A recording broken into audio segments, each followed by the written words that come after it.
बहवा हाँ ऐसे तो भौजी बिगाड़ी देबू होली की बहवा। अरे ना भर भर देवर भतारे से होली की बहवा। अच्छा ऐसे तो भौजी बिगाड़ी देबू होली की बहवा। हम डालब भोले तू खिसियई हो।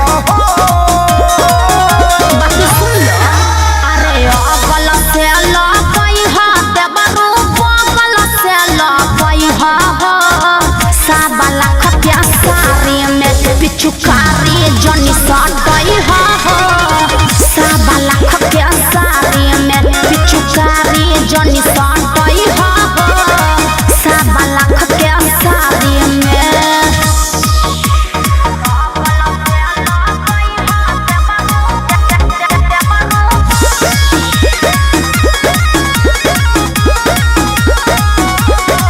की होली करब तोहार ऐसन रंगीन हो करिया जगह लाल हो जाई। देबरू फागुन के फायदा जनी उठई हा हो नाही त आजू बवाल हो जाई।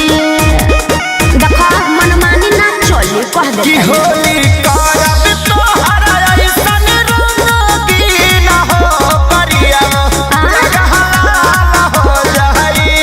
देबरू फागुन के फायदा जनी उठई हा हो नाही त आजू बवाल हो जाई।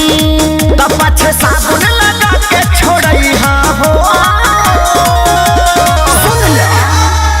अगल से लपई हा देबरू बगल से लपई हा हो साबा लाख प्यासारी में पिचुकारी जनी सटई हा हो साबा लाख प्यासारी में पिचुकारी जनी सटई हा हो साबा लाख प्यासारी में।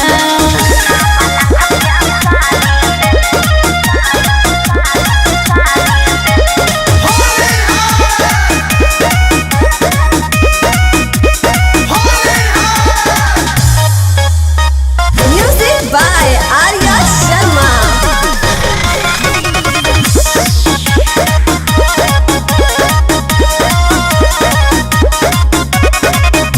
तके के राजू आखे सारी के बहो कहो भैया से पहिले डाली लेबे गो। हमारा रंग से घिनला बड़ी मन हो कुआ के आटा चाल लेबे गो। अरे होली भर में मजाक हो जाए दो। हट होने तके के राजू आखे सारी के बहो कहो भैया से पहिले डाली लेबे गो।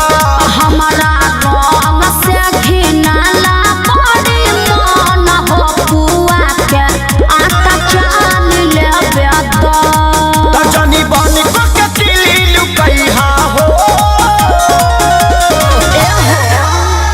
अगल से लपई हा देबरू बगल से लपई हा हो साबा लाख प्यासारी में पिचुकारी जनी सटई हा हो साबा लाख प्यासारी में पिचुकारी जनी सटई हा हो साबा लाख प्यासारी में।